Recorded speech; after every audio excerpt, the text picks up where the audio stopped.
Mi nombre es Daniel Armas y estamos aquí en Clave Familia, el espacio donde comienza la vida y donde nunca termina el amor. Hoy día tenemos un programa especial, vamos a hablar de el personalismo y tenemos un invitado. Él es Ignacio Blanco, él es director de contenido de Origen, Vanguardia y Cambio Cultural, aparte también tiene estudios en teología y él nos va a ayudar sobre este tema que es muy interesante y muy apasionante. ¿Qué tal, Ignacio? ¿Cómo estás? Hola, Daniel, ¿cómo estás? Muchas gracias por la invitación y saludos a todos los que te siguen en tu canal. Bueno, en realidad está muy hermoso este tema, en realidad es bastante académico, pero a la vez es apasionante, digo yo. ¿Por qué? Porque creo que entendiendo los conceptos que vamos a hablar hoy día, podemos ver jurisprudencia, arte, religión, podemos hablar de todo. Es decir, sin la persona no existiría nada en la sociedad. Y después vamos a ir desarrollando el tema.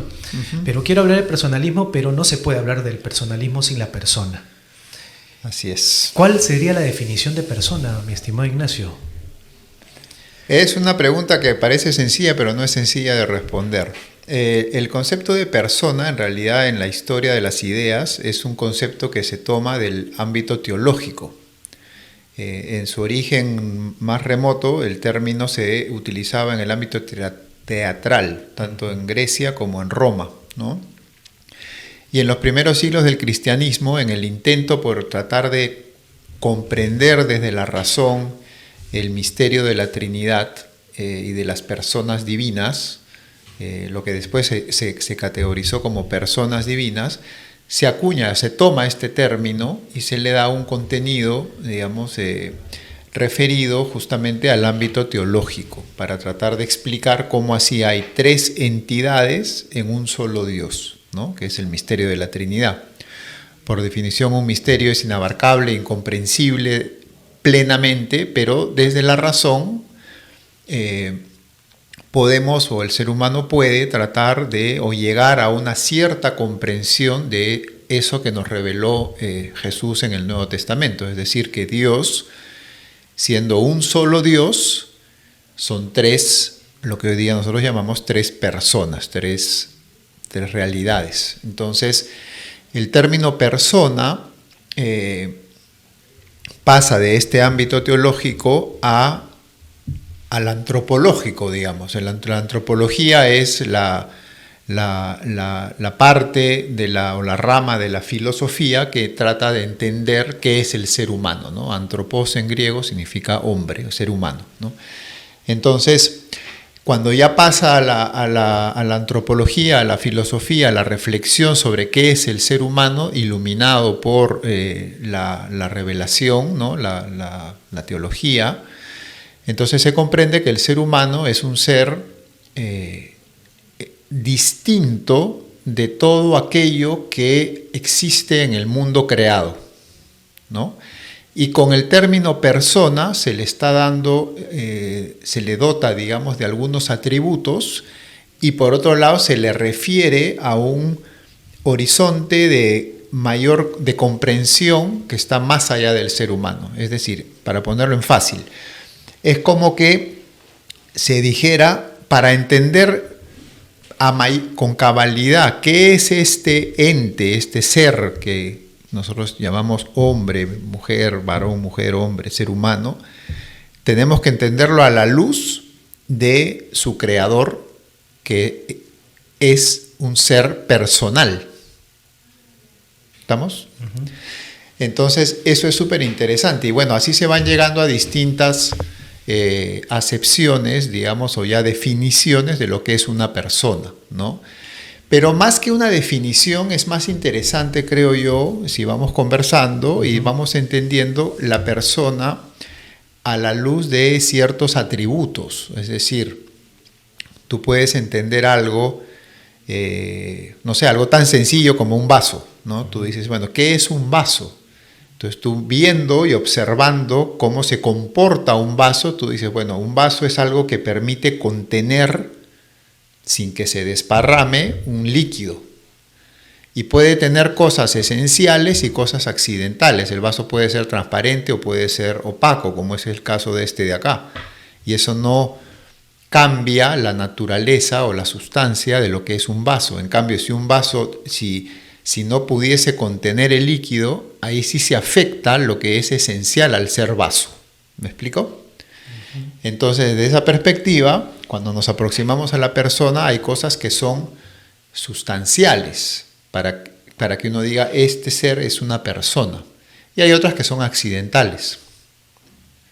Entonces, podemos ir desarrollándolo. Es bastante interesante cuando uno empieza a desmenuzar los conceptos, porque podríamos irlo aterrizando, digamos, la persona humana es un ser dotado de conciencia, de libertad y también con una capacidad de trascendencia a partir de la creación que nos explicabas, que hemos sido creados, ¿no? Nosotros no nos creamos solos, alguien nos creó, ¿no? Entonces, y justamente investigando, te entendía la primera parte porque estamos hablando de las raíces, cómo nace la palabra, cómo nace el concepto, ¿no? Y lógicamente, justamente me encontré con el Concilio de Trento y el Concilio de Calcedonia, donde acuñan esta palabra justamente, y han sido concilios cristocéntricos, digamos, donde sale esta palabra que tú nos explicabas, ¿no? A partir del cristianismo, de explicar la palabra, digamos, persona a partir de la persona de Cristo, ¿no? Claro, esos primeros concilios de Nicea, Calcedonia, de donde sale, todos debemos haber escuchado, acá en Lima, por ejemplo, en el año de la fe, que ahorita no recuerdo exactamente qué año fue, pero hubo 3 años, ¿no? El año de la fe, de la esperanza y la caridad. Durante el año de la fe en Lima se empezó a rezar lo que popularmente conocemos como el credo largo, ¿no?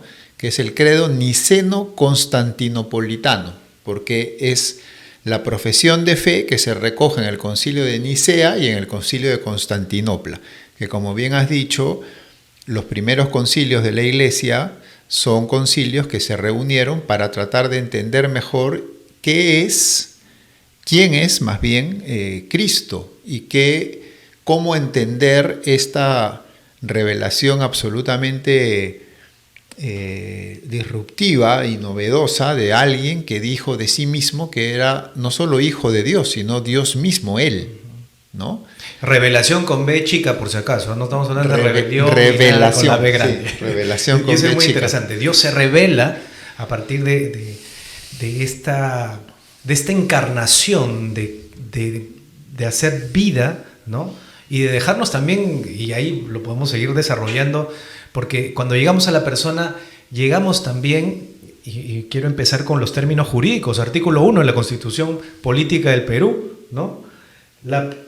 La defensa de la persona y el respeto de su dignidad son el fin supremo de la sociedad y del Estado. Artículo 1 de la Constitución Política del Perú. Entonces ahí está la palabra persona, a partir de lo que estamos desmenuzando, que es el hecho de qué es una persona. Si no, como decía hace un rato yo en el inicio, no habría pues Estado, no habría jurisprudencia, no habría nada tendría sentido si es que la persona no está, digamos, cuidada en su dignidad. Y quiero que me expliques eso, o sea, ¿por qué tendríamos que centrarnos en la dignidad humana? ¿Por qué somos dignos? ¿Por qué deberíamos de saber eso en todo caso? Bueno, la dignidad de la persona es algo que brota de su naturaleza. Es decir, no es que la persona humana sea digna y por lo tanto sujeto de derechos y deberes, porque un grupo se reúne y dice, ok, vamos a establecer que estos son los derechos y estos son los deberes y la persona es digna por 1, 2, 3.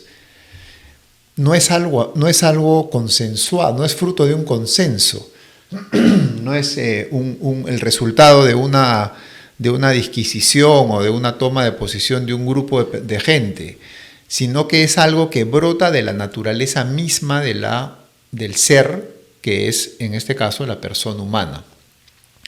¿Qué quiere decir esto? Esto quiere decir que la dignidad humana es algo que nos viene dado. Está incorporado, está implícito, intrínseco. Es intrínseco a la naturaleza humana, ¿no? Okay. Y, por ejemplo, no sé, voy a poner un ejemplo de repente un poquito grotesco, pero que permite entender el punto. Si tú estás en tu auto y chocas con un perro y le quitas la vida a ese ser vivo que es un perro, no te haces merecedor de ninguna pena, ni de ningún tipo de investigación para ver si fue a propósito o no. Incluso si descubren que fue a propósito que mataste al perro, porque era el perro del vecino que te molesta todo el día y lo matas, no te vas a ir a la cárcel, ¿no? A lo más te podrán decir que eres, no sé, insensible frente a los animales y te harán un poco de bullying en redes sociales, pero nada más. En cambio, si matas a una persona de cualquier edad, de cualquier tamaño, varón, mujer, niño, anciano, lo que fuera, sí se abre inmediatamente por oficio, el Ministerio Público abre una investigación si es que lo atropellaste a ver si es culposo o no es culposo, en fin, hay de ellos se siguen un montón de cosas que, ¿por qué? Porque, como dice la Constitución, la persona es el bien, el fin supremo de la sociedad y por lo tanto el Estado la custodia. No es un medio, sino es un fin. El Estado la custodia, ¿no? Y preserva sus derechos y el derecho a la vida es un derecho fundamental, ¿no? Entonces, esta distinción, este ejemplo que he puesto del perro nos permite entender que la persona tiene algo que no tienen todos los otros seres vivos. Y en la filosofía ha habido durante mucho tiempo, más que durante mucho tiempo, desde el inicio, un debate sobre, bueno, cómo entender a la persona. Y hay, por simplificarlo mucho, como dos maneras de aproximarse a este ser único y particular que es el ser humano, ¿no? Una es entenderla, digámoslo así, de abajo hacia arriba, ¿no? ¿Qué significa esto? Tú empiezas a analizar al ser humano, en la filosofía se analizan ideas, conceptos, ¿no? O sea, por lo tanto tratas de abstraer de los particulares a los universales, ¿no? Entonces tú dices, ya, el ser humano lo analizas desde abajo hacia arriba, entonces tú observas cómo se comporta el ser humano y puedes ver que tiene una serie de cosas en común con los animales, porque los animales también comen, tienen autolocomoción, es decir, se mueven por sí mismos, ¿no? No sé, respiran, y así tú te pones un poquito más específico, te das cuenta que un ser humano, al igual que un animal, necesita agua, alimento, respirar para poder vivir. Entonces compartimos una serie de cosas. Luego han habido estudios con todo este tema de la evolución y tal, que compartimos el 90 y no sé cuántos % de nuestro material genético con determinados tipos de gorilas o chimpancés o monos. Entonces, claro, compartimos muchas cosas. Y con el mundo, incluso más abajo, con el mundo vegetal, también hay algunas cosas que compartimos, ¿no? Pero esto es entender al hombre de abajo hacia arriba. Entonces tú dices, ya, compartimos esto, y de repente hay un salto donde ya nosotros tenemos algo que los animales no tienen. Por ejemplo, razón. Por ejemplo, conciencia, ¿no? Conciencia, por ejemplo, o una forma por lo menos de conciencia mucho más elevada, ¿no? Por ejemplo... ¿La libertad podría entrar ahí? Por ejemplo, la libertad, por ejemplo, las formas complejas del lenguaje, porque hoy día se dice que algunos animales tienen formas de lenguaje, ¿no? De comunicarse entre ellos o con nosotros, pero nosotros tenemos formas complejas del lenguaje que ningún animal nunca jamás ha logrado desarrollar para comunicarse, ¿no? La escritura, por ejemplo, ¿no? Entonces, desde esta perspectiva de abajo hacia arriba se llega y dice ya, el hombre o el ser humano es un animal racional. Ya. ¿No? Entonces es como que dices, tenemos esto en común, somos animales, compartimos, tenemos cuerpos, necesitamos determinadas desde cosas. Un análisis biológico, digamos, anatómico. Así es. Pero tenemos lo que nos distingue es que somos racionales. Y ojo que racional implica no solo que el uso de la razón, sino también el tener una conciencia de estar en el mundo para algo. Trascendencia, digamos. Vocación de trascendencia. O trascendencia o sentido de propósito. Lo que hoy día se llama y está muy de moda como el sentido de propósito. El término razón en griego es logos y es un término polisémico, o sea que tiene varios significados muy rico. Y uno de ellos es la razón. Por ejemplo, por eso hay una materia que se estudia que se llama lógica, ¿no? Que es cómo opera la razón, los silogismos y todo eso que se estudia. Pero hay otra acepción de este término que es sentido. Es lo que le da sentido, cómo se organiza algo. Por eso también en el lenguaje en español nosotros decimos, esto no tiene ninguna lógica. Es ilógico. Es ilógico, es decir, que no tiene sentido, que está estructurado de una manera tal que no tiene sentido, porque no se puede comprender. Entonces, cuando decimos nosotros que el ser humano está dotado de razón, ya eso nos da una pista de que no solo es la capacidad de pensar con la razón, y mira tú todos los frutos que han surgido de la posibilidad que tenemos como hombres de ser seres racionales, o sea, de tener inteligencia y poder usar esa inteligencia para interactuar, para desarrollar cosas, para crear, en fin, todo lo que se ha desarrollado a lo largo de la historia, digamos, de donde hemos pasado de vivir en cuevas y ser nómades a lo que tenemos hoy día, digamos que a través de un aparato como este podemos prácticamente hacer todo y nos podemos comunicar y estamos pensando en ir a Marte o lo que fuera.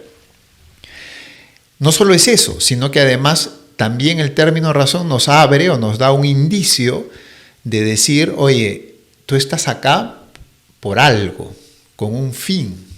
Y eso ya lo vio un filósofo griego que se llama Aristóteles, que es muy, muy conocido, y te dice que el ser humano tiene un destino, tiene un fin acá en la tierra, y que tu felicidad, él habla de la felicidad, tiene una obra muy famosa que se llama La Ética Nicómaco es su hijo, y le escribe un libro que se llama La Ética, explica donde la gran pregunta es cómo ser feliz. Y más o menos que lo que concluye Aristóteles es decir, el hombre va a ser feliz en la medida que cumpla con el fin para el cual está acá, ¿no? Uh-huh. Claro, ya con la perspectiva cristiana y con la revelación que los cristianos creemos que trajo Jesús en plenitud, entendemos que ese fin está ligado a nuestro origen. Y ahí vas a explicar lo de arriba hacia abajo. Claro, y esa es otra aproximación al ser humano, que ahí es donde entra el tema de la persona, porque la persona y la corriente filosófica, me adelanto un poquito, que de alguna manera postula que esta perspectiva tiene mucha riqueza, que es el personalismo, dice, no, veamos a la persona desde arriba hacia abajo. Ah, ok. ¿Te das cuenta? ¿Qué significa de arriba hacia abajo?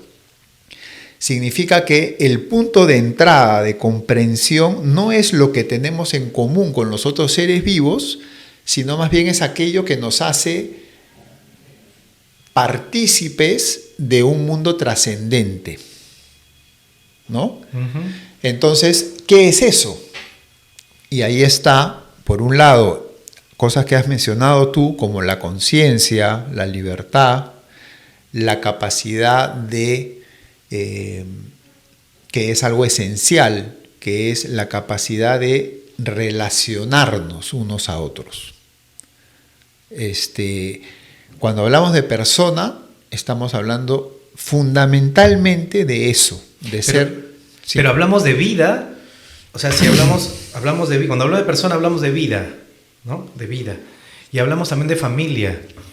O sea, es decir, es un concepto que te entrelaza, digamos, en esa interioridad de la persona como definición, pero también en eso exterior, que es su convivencia, su hábitat, su sociabilidad, ¿no?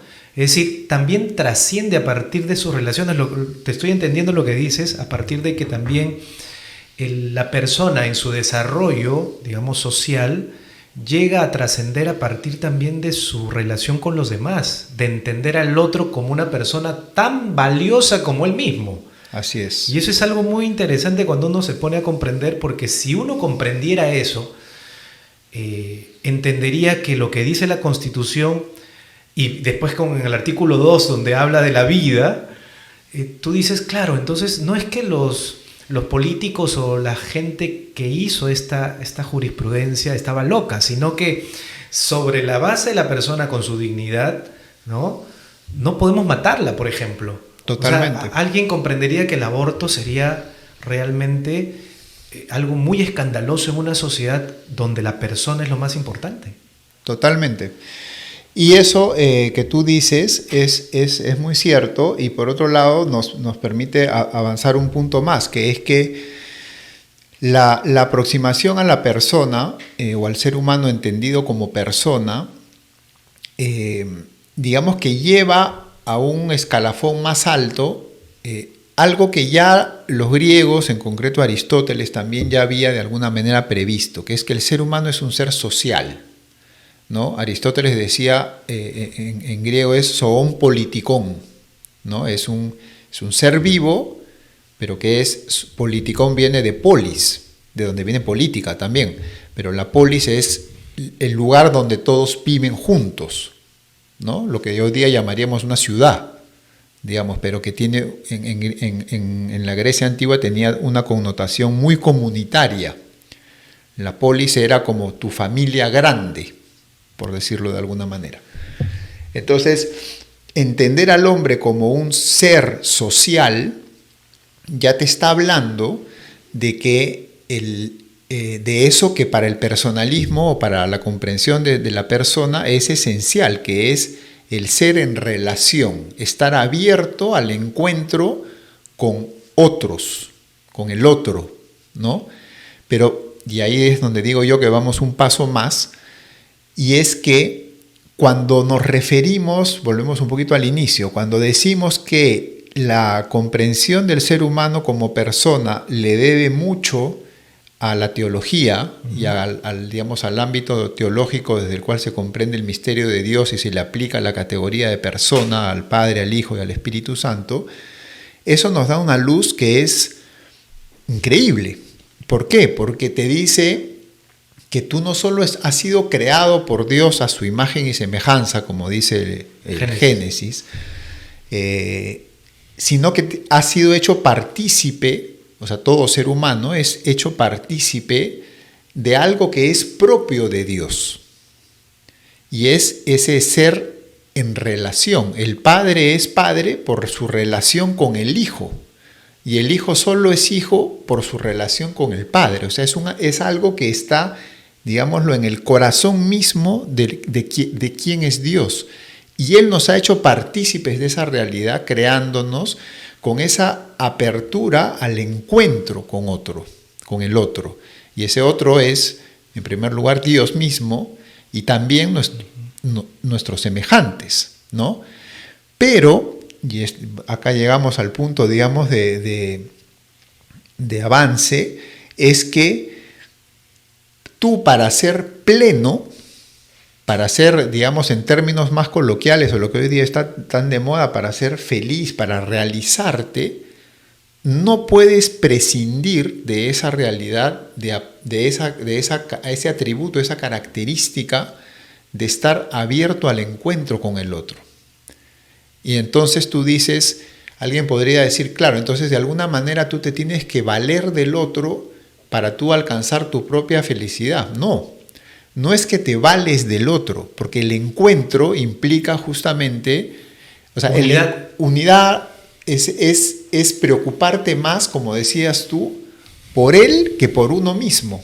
Y ese es el encuentro verdadero. Cuando tú te vales del otro para tu propia satisfacción, eso es egoísmo, ¿no es cierto? Eso es utilitarismo, es usar al otro para mi propio beneficio. Pero el encuentro del que estamos hablando, que es algo muy íntimo, muy hondo, es más bien, es la comunión, ¿no? La comunión es la común unión de ideales, de aspiraciones, etcétera. Y expresión de eso es el amor, y el amor tiene distintas expresiones, ¿no? Hay amor de amistad, hay amor de pareja, hay amor conyugal, hay distintos amores, ¿no es cierto?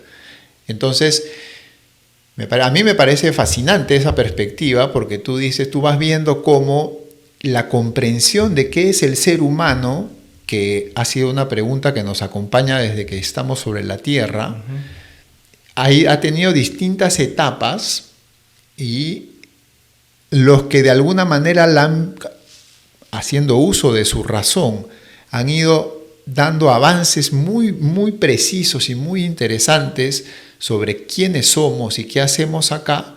Luego, con la venida del cristianismo y toda la reflexión posterior que ya recibe esta luz de la revelación, alcanzan, digamos, como que es un 2.0, por decirlo así, ¿no? Y de verdad nos permite entender mucho mejor quiénes somos y qué hacemos acá. Y todo esto en un ámbito en el cual, además, la pregunta fundamental que se hace en la filosofía siempre es no solo quiénes somos, sino cómo tenemos que vivir para poder, digamos, responder a aquello que somos. Ahora, el personalismo es una corriente filosófica, digamos, reciente, ¿no? Porque aparece en las primeras décadas del siglo XX. Así es. ¿No? Entonces, y su gran exponente, pues, es Emmanuel Mounier. Él es francés, ¿no? Él es francés y él es un poco el que hizo esta corriente famosa, digamos. De hecho, que hay otros exponentes, pero ahora yo te pregunto, ¿él tenía bases, mejor dicho, era un cristiano, un católico comprometido? O sea, es decir, ¿hay que ser católico para entender mejor esto? ¿O él era humanista? ¿Cuál era su razón para poder catapultar, digamos, esta corriente? A ver, mira, por un lado creo que hay que entender que cuando hablamos de corriente filosófica ya nos referimos a un estadio de la reflexión donde tú llegas a articular de tal manera un modelo, entre comillas, un modelo o digamos, un esquema de pensamiento para poder explicar, en este caso, quién es el ser humano, que tiene una lógica, ¿no? Que tiene un sentido, que tiene un orden, un punto focal, central, y otros a partir del cual se desarrolla toda una explicación coherente y racional, en este caso, repito, de lo que es el ser humano. Entonces, en ese sentido, el personalismo sí se suele decir que inicia, digamos, o se concreta en la década de los 30 del siglo XX, ¿no? Que es una década en Europa muy particular, porque está entre las dos guerras mundiales, y la Primera Guerra Mundial había generado una grandísima ola de decepción y digamos, de cuestionamientos a los movimientos precedentes que venían de alguna manera cosechando los frutos de la Ilustración y de lo que se conoce como la modernidad, ¿no? Donde el ser humano, con el uso de su razón, iba a ser capaz de modelar un mundo, digamos, perfecto, donde todo iba a funcionar y donde íbamos a alcanzar la plenitud o el pico de la civilización. Esta guerra demuestra que no, que más bien somos capaces de lo peor. Ahora, perdóname que te interrumpa. Estamos hablando de corrientes filosóficas como el racionalismo, por ejemplo. El racionalismo es algo intrínseco a la modernidad, porque claro, la Ilustración lo que hace es encumbrar a la razón como a la diosa razón, ¿no? Pero podríamos decir que el individualismo también es una corriente filosófica alterna al racionalismo. Lo que pasa es que el individualismo, el problema con los ismos, individualismo, sí, explícanos, todos los ismos a veces es que se superponen planos, ¿no? Ya. Entonces, en la misma modernidad y en el amplio cauce, digamos, de lo que se llama la modernidad, Tú tienes corrientes como, por ejemplo, el liberalismo o el socialismo, digamos, y el comunismo, ¿no? Que de alguna manera ambos responden a ciertos patrones comunes. Uno de ellos es que el hombre es capaz de construir un mundo a su imagen y semejanza. Lo que pasa es que en un caso, en el liberalismo, esa plasmación, esa construcción del mundo se va a realizar de acuerdo a determinada antropología, a determinada comprensión de lo que es la vida social y la vida económica, y hay cosas que se van a acentuar, como por ejemplo la libertad, y llevada a un extremo, la libertad te lleva al individualismo. Mientras que en el otro ámbito, en el socialismo, el comunismo, también se parte de la misma premisa, es decir, el hombre construye un mundo a su imagen y semejanza, pero acentuando otros aspectos. Como el colectivismo. El colectivismo, entonces claro, hay menos libertades personales. Pero hay despersonalización. Pero por otro lado, efectivamente, el individuo se licúa en el todo, en el conjunto. Y cuando alguien falta no se nota. Claro, entonces tú eres, digamos, eres un número de la masa, ¿no? Entonces, y tienes una serie de consecuencias también antropológicas, sociológicas, económicas, etc. Ahora, te lo preguntaba porque eso está en contracorriente o, digamos, en la otra orilla, en paralelo a lo que estamos hablando, que es el personalismo, es decir... Justamente el personalismo como corriente filosófica reacciona o trata de salir al encuentro de esta disyuntiva que habían creado el liberalismo y el comunismo o el socialismo, y dice, no, centrémonos en la persona. En lo más importante. Digamos. ¿Y qué es lo más importante de la persona? Y a partir de ahí busquemos, digamos, configurar una convivencia social que respete, y no solo respete, sino promueva aquello que es fundamental para la persona, para el ser humano entendido como persona, y por lo tanto nos permita no solo poder convivir sin matarnos, sino además ir generando comunidades en donde podamos alcanzar el propósito para el cual estamos acá. Y por default, lógicamente, se va a transmitir el respeto, la comprensión, etcétera, los valores, digamos, tanto humanos y los valores y las virtudes, perdón, humanas o morales, como se conocen, o también hasta las teologales, diría yo. Es decir, sí, claro. Es decir, toda esa base en lo más importante sobre la tierra sería el ser humano. O sea, en realidad, cuando uno lo piensa así, no hay mucho que pensar. En un sentido, sí.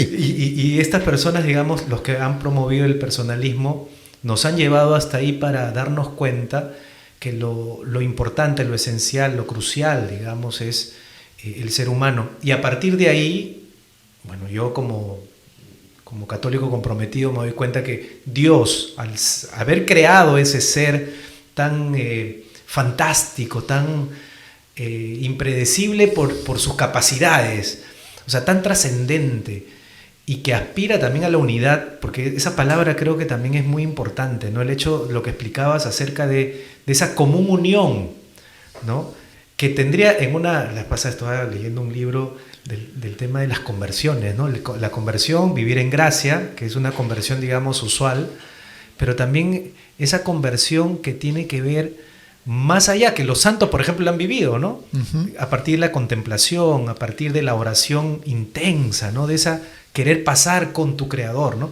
Pero no me quiero desviar del tema, pero en realidad, cuando tú te conoces, cuando tú sabes que eres una persona, que eres un ser humano, que con la capacidad de trascender, con libertad para poder actuar en el bien, y que ese bien impacte con la gente con la que compartes, ¿no? Tu familia, tu comunidad, etcétera. O sea, es algo muy hermoso en realidad. Comprender eso es hermoso, porque podría ahorrarnos muchos problemas. Sí, desde las guerras, como lo explicabas, hasta muchas cosas en nuestro día a día. Y nos permite también tener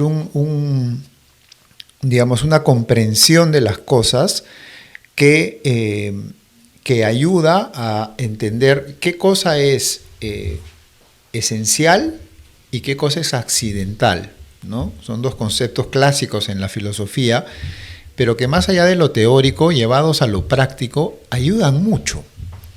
Porque hoy día, cuando uno observa la cultura en la que vivimos, y cada época ha tenido sus características, pero en general tú te das cuenta que cuando las personas perdemos el rumbo, es porque confundimos lo que es accidental y lo hacemos esencial, y descuidamos lo esencial haciendo lo accidental. Entonces, el ejemplo típico que se suele poner, el dinero.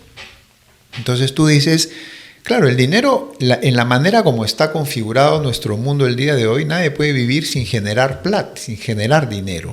¿No? Recursos, digamos. Recursos económicos que te permitan sustentarte y solventar tu vida y los gastos que tienes y la educación de tus hijos y el bienestar de tu familia, etcétera, etcétera.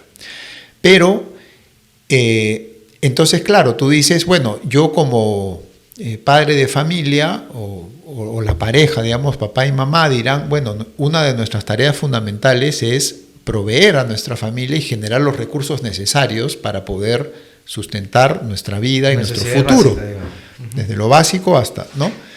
Y ahí viene justamente el asunto. Tú dices, ya, a ver, ¿qué es lo básico y qué es lo accesorio? ¿No? Entonces, estas categorías nos permiten discernir situaciones muy cotidianas y también situaciones que nos van a proyectar o que van a tener un impacto en nuestra proyección hacia el futuro, ¿no? El joven a veces tiene la virtud de ser muy impetuoso, muy soñador, tener mucha fuerza, pero por otro lado tiene la falta de experiencia de a veces hipotecar mucho tiempo, energías y a veces recursos en cosas que alguien que ya lo vivió dice, oye, no pierdas tu tiempo ahí. O sea, a la larga lo que importa es algo que tú no estás viendo y tú estás poniendo toda tu atención y recursos en algo efímero. El otro día vi un reel creo que era Instagram, que me pareció sumamente interesante. Era un chico joven que le hacía preguntas a parejas mayores. Mayores me refiero 70 años, 75 años, que ya presumiblemente a esa edad uno está jubilado y está haciendo, pues, digamos, otras cosas. Con nada de experiencia, pues. Y les pregunta, ¿qué le dirías o sea, ¿qué te dirías a ti mismo cuando tenías 25 años, a tu propio yo, ¿no? Y me pareció súper interesante que varios de ellos, si no todos, contestan, o sea, le dicen a su propio yo, no te dejes llevar tanto por lo material, no te preocupes tanto por el dinero, no te preocupes tanto por el estatus. Y la constante es, lo más importante es qué relaciones humanas son las que tú formas y tejes y cultivas a lo largo de tu vida. Había una pareja en concreto que ya llevó la cosa, digamos, a un paso más. Y decían ellos que a una edad de su vida habían hecho la opción por irse a vivir a un barco. Vivían en una ciudad europea donde hay canales y ahí están los barcos y tú puedes vivir ahí, pues, ¿no? Y vivían ahí. Y su lema de vida era menos es más, ¿no? Pero lo interesante es que para ellos habían identificado algo que era esencial y eso lo habían puesto en primer lugar y habían descartado todo lo demás. Y de lo único, le dicen, ¿de qué te arrepientes? De lo único que me arrepiento, dice la señora, es de no haber tomado esa opción antes. Porque nos ha hecho tremendamente felices, porque nos hemos centrado en el encuentro entre nosotros y en conocer gente y disfrutar de la vida de esa manera. O sea, se puede decir que esa capacidad para desapegarte, ¿no? El desapego es un concepto muy interesante también cuando uno lo desarrolla, ¿no? Claro, y volviendo a lo de la persona, y en ese sentido el personalismo da luces muy interesantes. Justamente lo que te dice es ya, ser persona, ¿qué significa? Ser persona es, como decías tú, tener conciencia, y eso implica una serie de cosas. Es tener libertad, ¿no? Ahora, preguntémonos, ¿qué es la libertad? ¿Y qué significa ser un ser libre? ¿Cuándo soy libre? ¿Cuando escojo? O sea, porque a veces uno pregunta, ¿qué es la libertad? No es la capacidad de escoger. El otro día yo estaba dando una charla a un grupo de jóvenes y les pregunté, ¿qué es la libertad? Y uno decía, no, cuando puedes escoger. Entonces yo le digo, ya, ok, pero tú puedes escoger dos cosas malas. entre dos cosas malas. Por ejemplo, te dicen, a ver, tú tienes que tomar cianuro o lejía. Yeah. Claro, o agua radiactiva. Yeah. Las dos cosas son malas, probablemente las dos cosas te maten. Sin embargo, estás ejerciendo tu libertad, pero entonces ahí justamente dio pie para explicar que la libertad no es propiamente eso. Eso es la capacidad de elegir, que en términos técnicos se llama libertad de elección o libre albedrío. Pero la libertad propiamente tal es el acto, el ejercicio de escoger aquello que es mejor para mí. Y también puedo escoger entre dos cosas buenas. Yo puedo decir, puedo ir al cine o puedo ir, qué sé yo, a tomar unos tragos con mis amigos. Ninguna de las dos cosas es mala, pero siempre va a haber algo que es mejor para ti, en tu contexto y tu realidad concreta. O sea, mientras tenga la capacidad para poder elegir lo mejor para mí, soy libre. No, Cuando pero pierdo esa capacidad, ¿ya no soy libre? ¿Eso no, cuando tienes la capacidad, y la capacidad la perdemos solamente por circunstancias muy, muy extremas, es que tienes la capacidad de elegir, que es el libre albedrío. Pero el verdadero ejercicio de la libertad para el personalismo es cuando tú eliges aquello que te hace mejor persona. Y eso implica un montón de cosas, implica un ejercicio reflexivo, introspectivo, de discernir y pensar, a ver, ¿qué es lo mejor para mí en mi circunstancia concreta? No qué es lo mejor para mí como ser humano, como parte de una colectividad, sino para mí, Ignacio, hoy día 22 de agosto del año 2024, en mis circunstancias, en mi digamos, entorno. Ya, pero eso podría ser, digamos, uniforme para todos también, al margen de que sea individual la elección, ese buen criterio, ese buen juicio para poder elegir lo mejor para mí, ¿también podría servir para otros? Claro, todos tendríamos que hacer. Es decir, hay un camino del bien, digamos, eso es indudable. Es el camino que nos permite crecer como personas y ser aquello que estamos llamados a ser, que es otra característica del personalismo. Pero la conciencia siempre nos va a llevar a tener esa capacidad para diferenciar lo bueno de lo malo, las virtudes de los vicios, digamos. Claro, y no solo virtudes de vicios, sino también la conciencia, que es definida muchas veces coloquialmente como esa vocecita interior que te dice, por acá no, por acá sí, esto mejor no, ¿no? O que a veces que estás haciendo cosas malas o sabes que no están tan bien, te recrimina, pero las haces, pero igual las sabes. Y después sientes esa vocecita que dice, pucha, no estoy tranquilo con mi conciencia, ¿no? ¿Qué quiere decir eso? Que sabes de alguna manera intuitiva que has hecho mal, ¿no? O lo mismo puede pasar para el bien. La conciencia a veces también nos dice, oye, sí, toma esa decisión, a pesar de que tú puedas tener miedo, o de repente tu cálculo no te permite prever un resultado, en fin. Pero el ejercicio de la libertad, digamos, en este sentido, te va formando un juicio, un criterio de aproximación a las circunstancias concretas, y que en la medida en que lo vas ejercitando es como un entrenamiento, se te va haciendo más fácil, y eso es justamente la virtud. La virtud es el hábito positivo de actuar en aquello que te hace mejor, y el vicio es lo contrario, es el hábito negativo de hacer cosas que te perjudican. Claro, a ver, las virtudes cardinales o las virtudes humanas, justicia, prudencia, templanza y fortaleza. Tú dices que si uno las cultiva, va a poder ejercer su libertad haciendo lo mejor para él mismo, es decir, para ser una mejor persona. Así es. Y lógicamente, aplicando la lógica, eso va a impactar en la gente con la que me relaciono. Totalmente, porque además, y ahí entramos a otra característica del personalismo que ya hemos mencionado,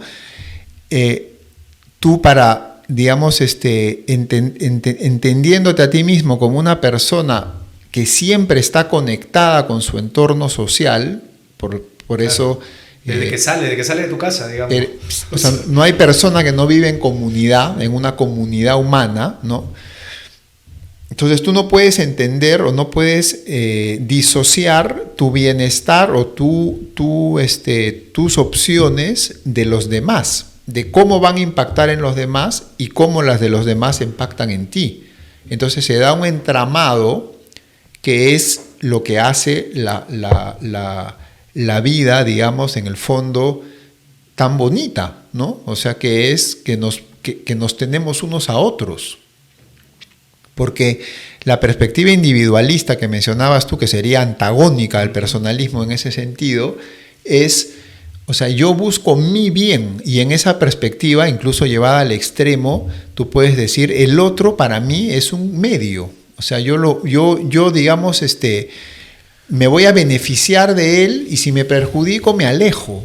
O sea, soy yo mí conmigo. O sea, no hay esa apertura, ¿no? En cambio, desde la perspectiva personalista, la persona es un ser abierto, no cerrado en sí mismo, abierto, y solo va a ser, en la medida en que más se da, es más el mismo, ¿no? Ese es uno de los grandes, digamos, creo yo, aportes que da el personalismo como superación tanto del individualismo liberal como del colectivismo socialista.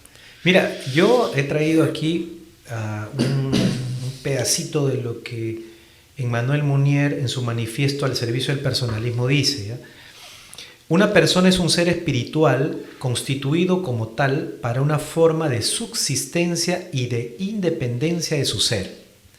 Mantiene esa subsistencia mediante su adhesión a una jerarquía de valores libremente adoptados, asimilados y vividos en un compromiso responsable y en una constante conversión. Unifica así toda su libertad y desarrollo por añadidura a impulsos de sus actos creadores, la singularidad de su vocación. Hay varios conceptos hermosos ahí, muchos, en realidad, que podríamos desmenuzarlos, pero digamos, y eso lo dejamos como tarea para la gente, ¿no? O sea, busquen personalismo, busquen Emmanuel Mounier y todo lo que estamos hablando, porque esto es solamente como una invitación a, digamos, a este tema tan apasionante. Pero el inicio es muy interesante, porque cuando él dice que la persona es un ser espiritual, está haciéndose eco de una aproximación filosófica que reconoce, independientemente del credo, que el ser humano como tal, desde sus orígenes, es un ser que está abierto a la trascendencia. Pero tú dices al margen del credo, pero sí hay un creer en Dios en esta base personalista. Pero lo que te preguntaba hace rato, ¿no? Vamos a llegar a eso, pero es importante entender el inicio, porque a veces se tiene un poco el temor o el reparo de decir, claro, lo que pasa es que tú piensas así porque eres católico, porque eres cristiano, etc. No. En un sentido es al revés, o sea, es decir... Pero un ateo podría ser personalista. Podría ser, sí, podría ser, eso. Pero no, un ateo no. Claro, pero podría ser un agnóstico. Ya. Pero un ¿Por qué? Porque la diferencia entre ateo y agnóstico creo que es clara. El ateo es el que niega la existencia de Dios, voluntariamente la niega. Pero el agnóstico dice yo no sé si existe, pero puede existir un ente trascendente, pero yo no lo puedo definir y no lo puedo conocer. Él no se cierra. Pero a lo que voy es lo siguiente, la evidencia de la historia de las religiones y desde otra perspectiva de la sociología, lo que te dice es que desde los inicios de la humanidad hay evidencias de distinto tipo de que el ser humano siempre ha estado abierto a la trascendencia. Y eso se ha plasmado en distintas expresiones culturales, algunas propiamente religiosas y otras que son un poquito más, digamos, de segundo orden. Pero, por ejemplo, es muy interesante que en todas las culturas, en absolutamente todas las culturas que se conocen de la antigüedad, siempre hay ritos. Que pueden ser ritos, digamos, muy salvajes, algunos de ellos, pero la ritualidad es algo que te habla de que en el corazón humano hay siempre este ímpetu de ir más allá. Es decir, como que el ser humano siempre se ha sentido llamado a algo más allá de sí mismo y del mundo que vemos y tocamos. Como cuando reflexiona se siente incompleto, digamos, y que le falta... Así es. Otro ejemplo, por ejemplo, es la fiesta. Esta necesidad de celebrar. Y cuando uno celebra, naturalmente se eleva. O sea, es como que quiere salir de ti hacia arriba. Es el gozo en su máxima expresión. Así es. Y la historia de las religiones es un poco eso, es decir, es ir recogiendo estos testimonios de cómo se han ido plasmando las distintas religiones ya en credos, en cultos, en maneras de entender la vida. Y esto todo, evidentemente, lo que tiene en común es que hay un mundo terreno en el cual nos movemos, pero nosotros tenemos aspiraciones, tenemos algo dentro que nos impulsa a ir más allá de lo que podemos ver y tocar y medir, ¿no?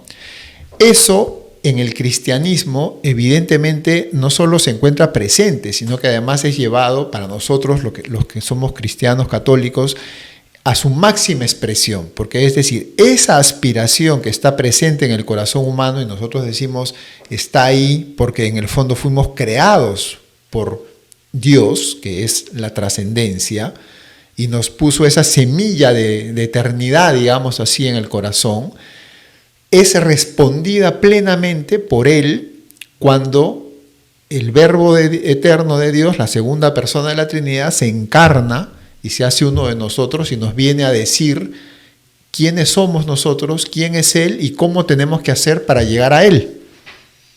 ¿Te das cuenta? Entonces, sí, claro.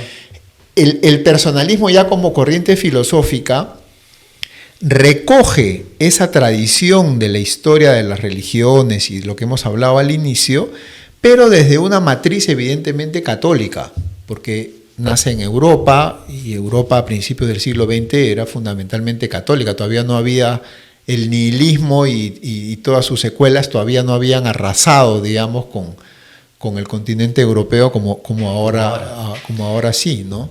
Ahora, hay una buena noticia, Ignacio, ¿no?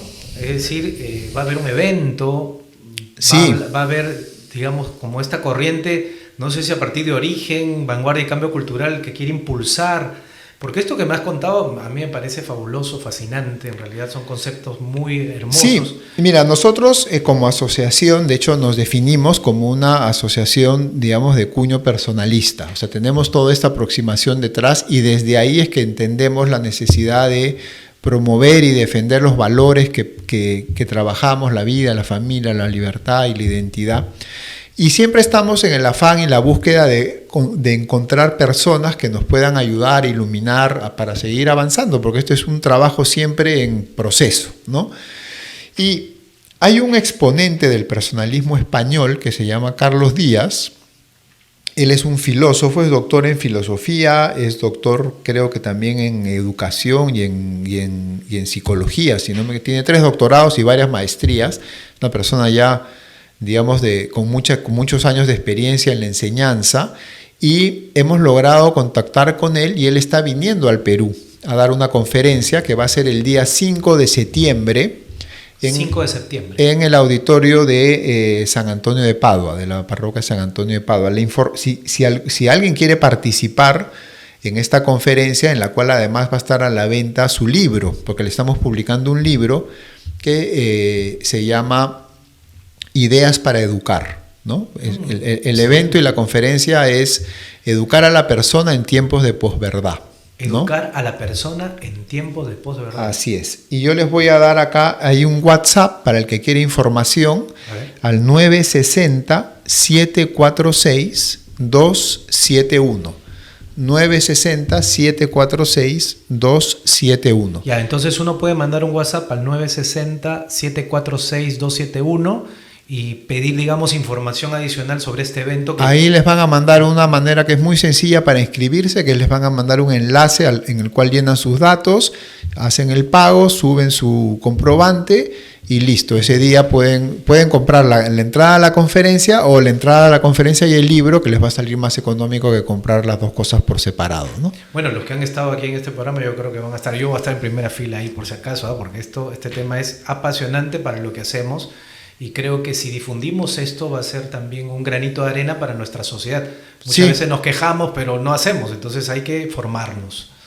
Así es. Tu palabra final es, y nos despedimos. Agradecerte por la ocasión. Creo que hablar de estos temas siempre es muy enriquecedor. Y aunque algunas cosas puedan parecer un poco teóricas o medio rebuscadas de repente, también creo que hemos podido ver cómo tocan cosas que son de nuestro día a día, ¿no? Nuestras fibras. Y al final, que creo que es algo que uno tiene que convencerse, es uno termina viviendo de acuerdo a cómo piensa. Y si uno no piensa por sí mismo, va a terminar viviendo con el pensamiento de otro. Entonces mejor pensemos por nosotros mismos y vivamos acorde a las ideas, digamos, que consideremos que son lo mejor para nosotros, para nuestras familias y para nuestra sociedad. Te agradezco mucho, Ignacio. A ti, Daniel, por la oportunidad. Bueno, y con nosotros será hasta una próxima oportunidad aquí en Clave Familia a través de Canal B. Chao.